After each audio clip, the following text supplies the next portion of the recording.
Neymar दा सिल्वा Santos junior का जन्म 5 फरवरी 1992 को हुआ।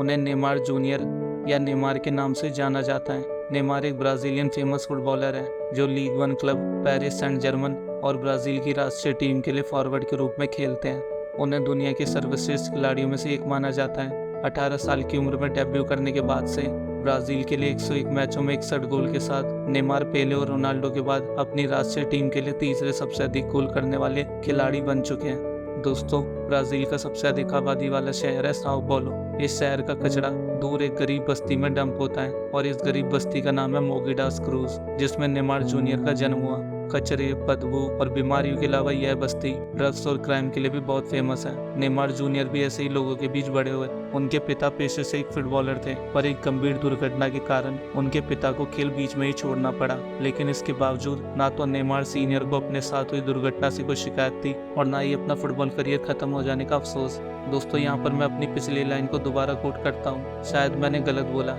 अगर ऐसी सिचुएशन किसी की भी लाइफ में आएगी तो वो डिप्रेशन में चला जाएगा, पर नेमार सीनियर ने कभी भी नेगेटिविटी को अपने ऊपर हावी नहीं होने दिया और जिंदगी की लड़ाई में आगे बढ़ गए और उसके साथ ही अपने बच्चों को हमेशा ही उनके भविष्य के लिए प्रेरित करते रहे। नेमार सीनियर दिन में 3-3 जॉब किया करते। वह कार मैकेनिक और कार बेचने का काम किया करते और समय बचता तो ट्रांसपोर्ट की गाड़ी भी चलाया करते। वह दिन में 20-20 घंटे काम किया करते और अपने परिवार का पेट पालते। नेमार जूनियर अपनी ऑटोबायोग्राफी में लिखते हैं कि उनके पिताजी दिन में 20 से 22 घंटे काम किया करते थे, जिसके लिए उन्हें बहुत कम पैसे मिलते, लेकिन फिर भी उनकी आंखों में कभी भी थकान नहीं होती, बल्कि नेमार जूनियर अपने माता पिता की फाइटिंग स्पिरिट को महसूस किया करते। कुछ समय बाद नेमार अपने परिवार के साथ दादा दादी के यहाँ रहने चले गए। यहाँ भी परिवार के 9 लोगों को रहने के लिए एक कमरा और सोने के लिए एक गद्दा था। नेमार कहते हैं कि लोग 0 से शुरू करते हैं, लेकिन मैंने अपना जीवन -5 से शुरू किया। दोस्तों, मैं यहाँ रुकने के लिए फिर से माफ़ी चाहता हूँ, पर हर बार कहानी का हीरो वही होता है जिसने लाइफ में कुछ बड़ा अचीव कर लिया हो। पर यहाँ एक बड़ा रोल नेमार जूनियर के पिता का भी है, जिन्होंने हारने के बाद भी कभी अपनी मानसिकता को हारने नहीं दिया और इसका प्रभाव नेमार जूनियर की मानसिकता पर भी पड़ा। घर में गरीबी थी, लेकिन नेमार जूनियर में जोश भरपूर था। वह 7 साल की उम्र से लोकल क्लब में खेलने लगे। वो ग्राउंड में सबसे पहले आते और प्रैक्टिस अंत तक करके सबसे लास्ट में घर जाते। वह पूरा दिन सिर्फ फुटबॉल के बारे में सोचा करते। उनका फुटबॉल के प्रति प्यार उनके पिता के डेडिकेशन और ब्राजील की वजह से था। दोस्तों, ब्राजील में फुटबॉल को एक कला के रूप में देखा जाता है, जिसने नेमार को फुटबॉल के प्रति दिल से प्यार करना सिखाया। नेमार बचपन से ही स्ट्रीट फुटबॉल खेलते। कहने को तो वह रोड पर खेल रहे थे, पर उबड़ खाबड़ रास्तों पर खेलने से उनका खेल बेहतर हो गया और रेत में खेलने से उनकी एक्सेलरेशन स्पीड काफी बढ़ गई, क्योंकि रेत में नॉर्मल रिएक्शन के लिए भी दौड़ने के लिए दुगनी ताकत लगानी पड़ती है। बाद में नेमार ने फुटसल खेलना शुरू कर दिया। ब्राजील के गरीब इलाकों में फुटसल काफी प्रसिद्ध है। यहाँ छोटी बॉल और तंग जगह में खेलते हुए उनकी ड्रिबलिंग और पासिंग काफी विकसित हो गई। नेमार कहते हैं कि उस समय हम बिजली अफोर्ड नहीं कर सकते थे।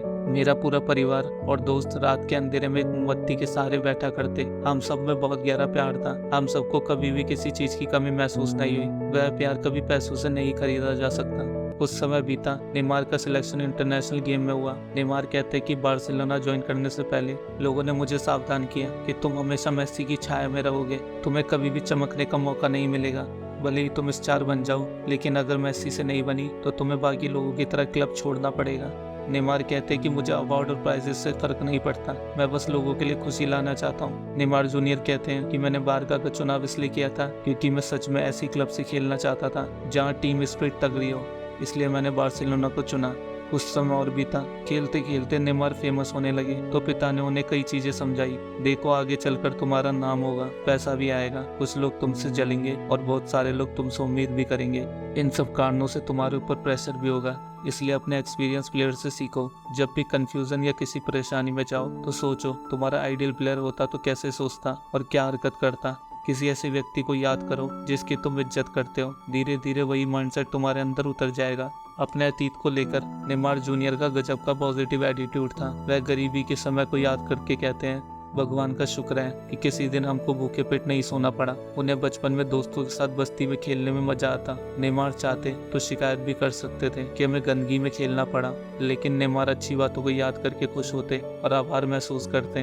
दोस्तों, इसी को लोग ग्रेटिट्यूड टेक्निक कहते हैं, जिसे कई किताबों में कई बड़े फिलोसोफर और ऑथर ने मेंशन किया है। और ऐसी सफल सोच ही सफलता की चाबी है। और आज नेमार किस मुकाम पर है ये तो हम सब जानते ही हैं। अंत में मैं यही कहूँगा, मंजिल जरूर मिलेगी।